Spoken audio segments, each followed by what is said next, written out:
لغتي عربية حسبي بأنك منطقي وبيان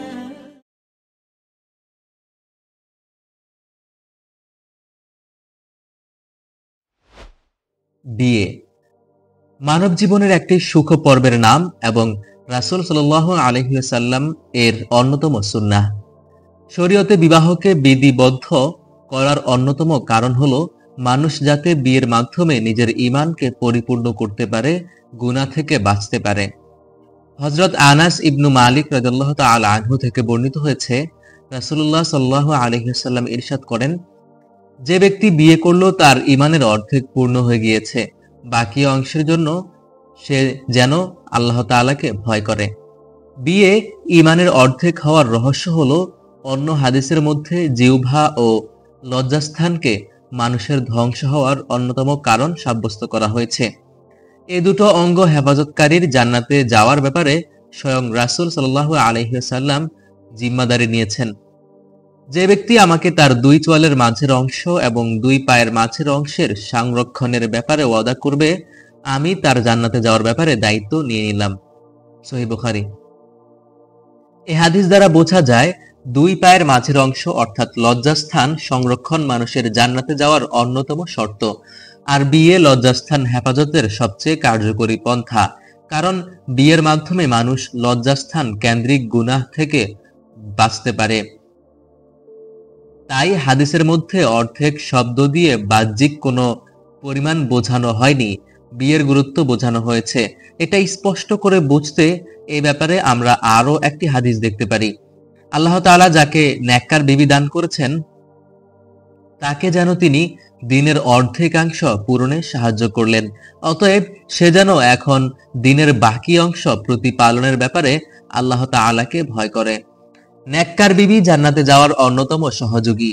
নেককার বিবির মাধ্যমে ঘরে দ্বীনী ও আমলি পরিবেশ তৈরি হয়। এতে মন মানসিকতা ও চিন্তা চেতনা ঠিক থাকে, সব সময় মন প্রফুল্ল থাকে। আর গুনাহ থেকে বাঁচার ও আমলে মনোনিবেশ করার অন্যতম উপায় হচ্ছে সুস্থ মানসিকতা ও প্রফুল্ল মন। আল্লাহ তাআলা সূরা রুমের মধ্যে বলেছেন, আর তার নিদর্শনাবলীর মধ্যে রয়েছে তিনি তোমাদের জন্য তোমাদের থেকেই স্ত্রীদের সৃষ্টি করেছেন যাতে তোমরা তাদের কাছে প্রশান্তি পাও, আর তিনি তোমাদের মধ্যে ভালোবাসা ও দয়া সৃষ্টি করেছেন। নিশ্চয়ই এর মধ্যে নিদর্শনাবলী রয়েছে সে সম্প্রদায়ের জন্য যারা চিন্তা করে।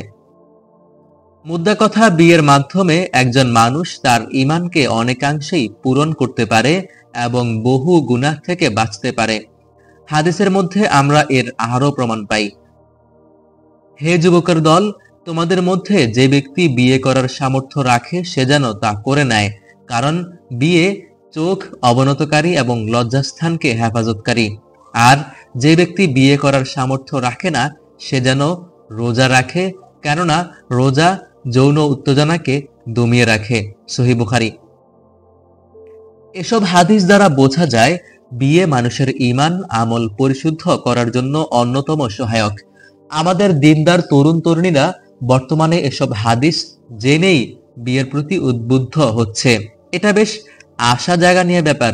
তারা বুঝতে পারছে যে সমাজের গার্লফ্রেন্ড বয়ফ্রেন্ড নামক ট্রেন্ড থেকে বেরিয়ে শরীয়ত সম্মত হালাল ও দীর্ঘস্থায়ী সম্পর্ক গড়তে হবে। তারা বুঝতে পারছে যে অবৈধ সাময়িক আনন্দ কখনোই জীবনে সুখ বয়ে আনতে পারে না, বরং আল্লাহ ও তার রাসূল সাল্লাল্লাহু আলাইহি ওয়াসাল্লাম কর্তৃক প্রণীত জীবন বিধানেই অনাবিল সুখ ও শান্তি নিহিত রয়েছে।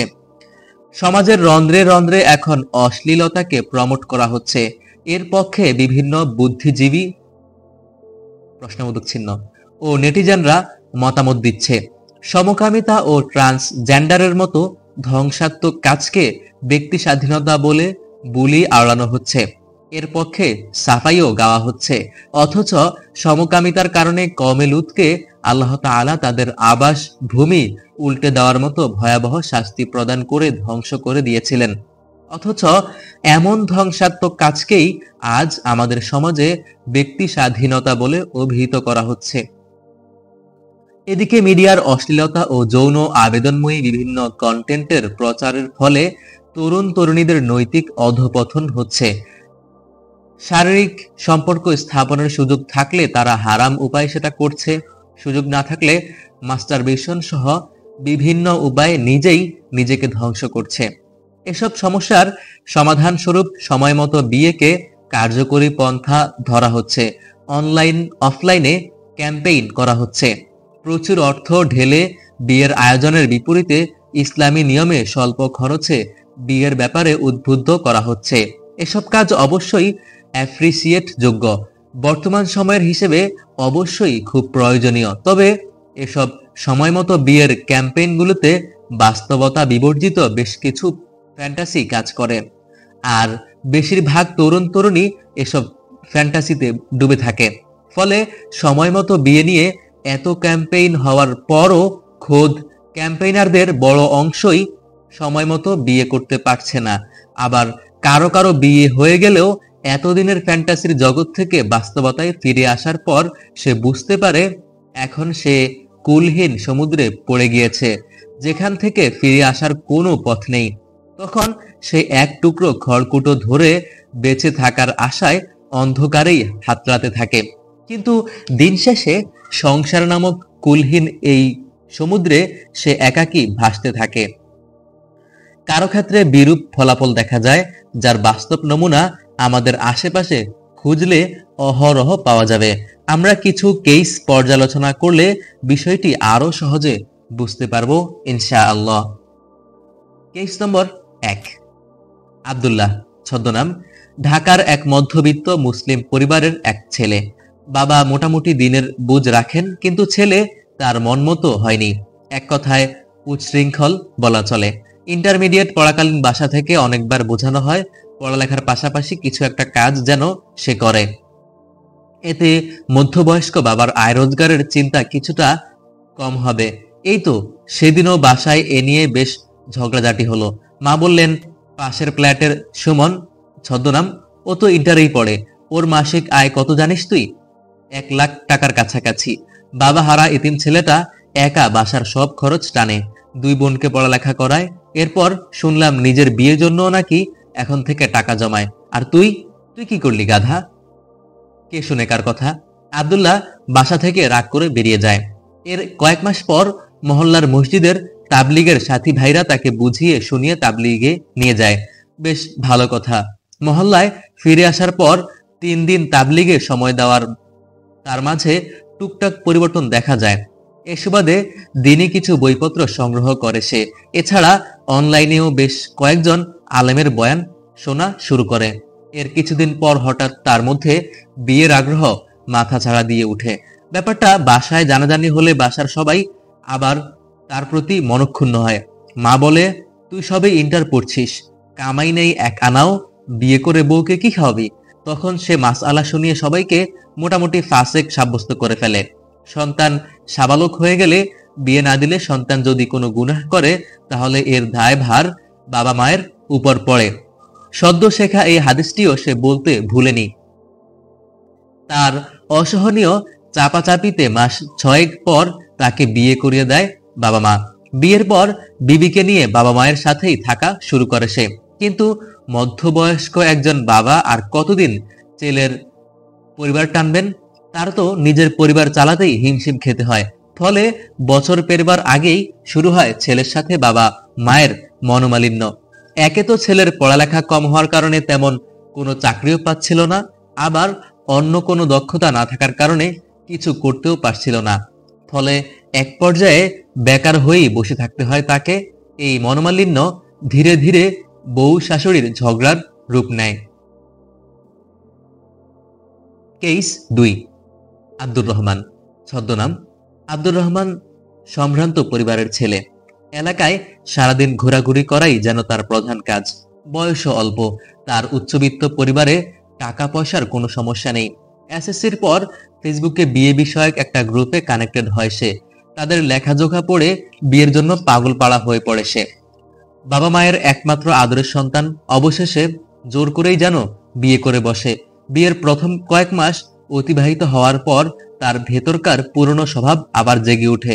আবারও এলাকায় ঘোরাঘুরি, গেমিং নেশা, মেয়েদের সাথে আড্ডা ইত্যাদিতে জড়িয়ে পড়ে। এক পর্যায়ে যখন স্ত্রীর প্রতি তার ফ্যান্টাসি কেটে যায় তখন আরেক মেয়ের সাথে সম্পর্কে জড়িয়ে পড়ে।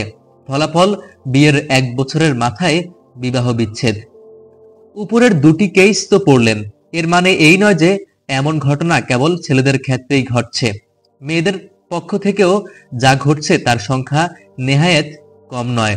আসুন এমন কেসও আমরা পড়ি। কেস 3। মেয়েটির বয়স এখনো 18 পেরোয়নি, তবে দিন পালনের চেষ্টা করে। হিজাব নিকাব সব আমলই চলছে। পারিবারিক পরিবেশও বেশ সহায়ক। ব্যবসায়ী বাবা তার দিন চর্চায় অমত তো করেনি না, বরং সমর্থন ও সাহায্য করে গেছেন। ফেসবুকে তার প্রোফাইলে রয়েছে বিভিন্ন দিনী পোস্ট। সে নিজের স্বপ্নের কথা লিখছে সেখানে। স্বামীর সাথে রাত জেগে তাহাজ্জুদ পড়বে, দুজনে একসাথে দিন পালন করবে, দিন শিখবে, একে অপরের সহধর্মী ও সহমর্মী হবে। তার মনে হয়েছে এখনই দ্রুত বিয়ে করা দরকার। এই নষ্ট পরিবেশে বিয়েবিহীন কি থাকা যায়? তার উপরে সে মেয়ে, যত দ্রুত বিয়ে করতে পারে ততই তো ভালো। বাসায় জানিয়েছে বিষয়টা। আর 10 জন বাবা মায়ের মতো তার বাবা মা এতে কোনো নেগেটিভ রিয়াকশন দেননি। তারা বলেননি কি বেহায়া নির্লজ্জ মেয়ে। তারা সর্বাধিক চেষ্টা করেছেন মেয়ের জন্য একটা ভালো ও দিনদার পাত্র খুঁজতে। অবশেষে তারা মনমতো একটা পাত্র পেলেন। ছেলে দিনদার, আয় উপার্জনও মাশাআল্লাহ ভালো, মধ্যবিত্ত চাকরিজীবী পরিবারের ছেলে। উপযুক্ত দিনক্ষণে বিয়েটাও সুন্নাহ পদ্ধতিতে হয়ে গেল। উভয়ের মাঝেই একে অপরকে পাওয়ার আনন্দ তখন জল জল করছে। আসলেই কি তাই? উভয়ের পাবার চেতনা কি একই রকম? না প্রিয় পাঠক, এখানেই গন্ডগোলটা বেঁধে গেল। বাসর রাতে অনেক স্বামী স্ত্রীর মাঝেই শারীরিক সম্পর্ক হয় না। সাধারণত তারা একে অপরকে বুঝতে সময় নেয়, জানতে সময় নেয়। সম্পর্কটা একটু স্বাভাবিক হলে শারীরিক সম্পর্কে গতি বৃদ্ধি পায়। স্বাভাবিকভাবেই প্রথমে তাদের মাঝে শারীরিক মিলন হয়ে ওঠেনি, কিন্তু দেখতে দেখতে কয়েকটি মাস কেটে গেল। মেয়েটা কিছুতেই শারীরিক সম্পর্ক স্থাপনে আগ্রহী নয়। এদিকে ছেলেটা তো নিজের চরিত্র হেফাজত করতেই বিয়ে করেছিল। শারীরিক সম্পর্কই যদি না হয় তাহলে কি হবে? হবে চরিত্র হেফাজত। ছেলেটা মেয়েটাকে অনেক বোঝাতে চেষ্টা করলো, এমনকি ডাক্তারও দেখালো। আসলে হয়েছে কি, তা হচ্ছে এই মেয়েটা স্বামী স্ত্রীর নিবিড় যে শারীরিক সম্পর্ক তাকে প্রবৃত্তিগতভাবেই অপছন্দ করত। তার কিছুতেই স্বামীর ঘনিষ্ঠ হতে মন চাইতো না, এসবকে ঘৃণা করত সে। তাহলে বলা যায় তার শরীরবৃত্তীয় মানসিক পরিপক্কতা আসলে আসেনি এখনো। তাহলে বিয়ে করলো কেন? আসলে সে বিয়ে করেছিল ঝোঁকের মাথায়। ফেসবুকে সে বিয়ে সম্পর্কিত অনেক সুন্দর সুন্দর আলোচনা পড়েছিল, যার মাঝে পারিবারিক সম্পর্কের বাস্তব চিত্র এবং শারীরিক সম্পর্কে উপস্থাপন ছিল না। ছিল অবসর সময় যাপন আর কাব্যিক রোমান্টিসিজমের কিছু প্রেরণা। এর দ্বারা অনুপ্রাণিত হয়েই সে বিয়ে করেছিল, কিন্তু যখন বাস্তবতা সামনে এলো তা আর মেনে নিতে পারল না। এক পর্যায়ে সে স্বীয় স্বামীকে শারীরিকভাবে লাঞ্ছিত করতে শুরু করে, এমনকি অকথ্য ভাষায় গালিগালাজও শুরু করে। বেশ কয়েক মাস টেনে নেবার পর এক পর্যায়ে এই অপরিণত সম্পর্কের ইতি ঘটে। মাঝখান থেকে একজন ছেলের জীবনে এটা একটা মানসিক ট্রমার ইতিহাস হয়ে গেল। উভয় পরিবারকে দিয়ে গেল কিছু তিক্ততার স্মৃতি। কেস 4। এবারের ঘটনাটি কিন্তু আরো রোমহর্ষক। উচ্চবিত্ত পরিবারের একটি মেয়ে দিনে প্রবেশ করলো। তার পরিবারকে ঠিক উচ্চবিত্ত বললেও কম হবে, অতি উচ্চবিত্ত। দিনে প্রবেশের পর কঠোরভাবে দিনী বিধানবলী পালন শুরু করলো। তার মাঝে ছিল আগ্রহ, উদ্দীপনা আর পরাকাষ্ঠা। হিজাব নিকাব সঠিকভাবেই পালন করছিল সে, কিন্তু পরিবারে ভয়ানক অত্যাচারের সম্মুখীন হতে হলো। তার বাবা মেয়ের বোরকায় আগুন ধরিয়ে দিল। এরপরও দমে যায়নি মেয়েটি। সর্বাত্মক দিন পালন চালু রাখে, যতটা সম্ভবপর হয় আর কি। এই পর্যায়ে হয়তো এভাবে একটা সময় কিছু ভালো ফল আসলেও আসতে পারত, আল্লাহ তাআলাই ভালো জানেন। কিন্তু মেয়েটা একটা ভুল সিদ্ধান্ত নিয়ে ফেললো। সে চারদিকের বিভিন্ন কথায় অনুপ্রাণিত হয়ে গোপনে এক ছেলেকে বিয়ে করে ফেললো। ছেলেটা বাহ্যিকভাবে দিনদার বটে, পরিবারও দিনদার, এছাড়া তার পরিবারও আর্থিকভাবে উচ্চবিত্তই। কিন্তু সমস্যা অন্য জায়গায়। ছেলেটার মাঝে ছিল বাউন্ডুল স্বভাব। সে হুট করে পড়াশোনা ছেড়ে দিয়েছিল, কেননা সে এসব সেকুলার শিক্ষা প্রতিষ্ঠানে পড়তে চায় না। কিন্তু অন্য কোনোভাবে নিজের উপার্জনের কোনো ব্যবস্থাও সে করেনি, বরং তার দিন কাটতো বন্ধুদের সাথে আড্ডা মেরে দিনী বিষয়ে লেকচার দিয়ে। হ্যাঁ, দিনী এলেম অর্জনের কোনো সিরিয়াস স্টেপও কিন্তু সে নেয়নি। এসব জানার পরও মেয়েটা তাকে বিয়ে করে। সম্ভবত তাদের অন্যদের অনুপ্রেরণার মাধ্যমেই বিয়েটা হয়েছে।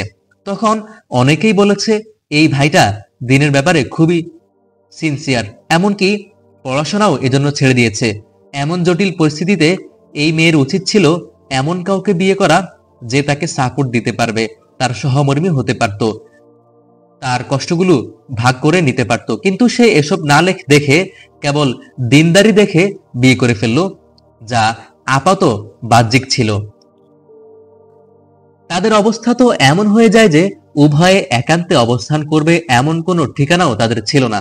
এক পর্যায়ে পরিবারের ভয়ানক চাপ তার উপর আসতে থাকে। এদিকে কয়েক বছর হয়ে গেলেও ছেলেটার মাঝে কোনো পরিবর্তন আসেনি। এতদিন পর হঠাৎ যেন সে বুঝতে পেরেছিল তার আসলে পড়াশোনাটা চালিয়ে যাওয়া উচিত ছিল। সে এরপর একটা বেসরকারি বিশ্ববিদ্যালয়ে ভর্তি হয়ে যায়, অথচ মাঝ থেকে চলে গেছে কতগুলো দিন।